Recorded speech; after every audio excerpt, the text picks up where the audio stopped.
Bien que les tremblements de terre soient courants au Tibet, le séisme survenu ce mardi est le plus important enregistré dans un rayon de 200 km au cours des 5 dernières années. Les autorités ont envoyé de l'aide d'urgence, notamment des tentes en coton, des couettes et d'autres équipements utiles pour supporter les rudes conditions climatiques.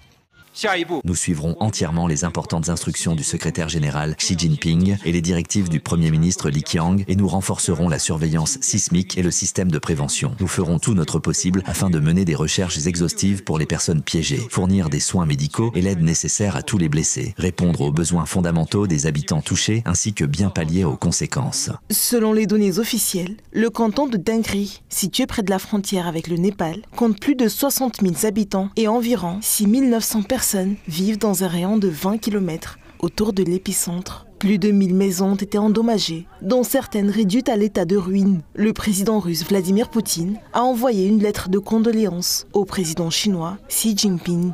Monsieur le Président, veuillez accepter mes plus sincères condoléances pour les conséquences tragiques du tremblement de terre dans la région autonome du Tibet, en Chine. La Russie partage la douleur de ceux qui ont perdu leurs proches dans cette catastrophe naturelle et souhaite un prompt rétablissement à toutes les victimes. Situé à la jonction des plaques tectoniques indiennes et eurasiennes, l'Himalaya connaît une activité sismique régulière. En 2015, un tremblement de terre de magnitude 7,8 a dévasté le Népal, faisant environ 9000 morts, plus de 22 000 blessés et détruisant plus de 500 000 habitations.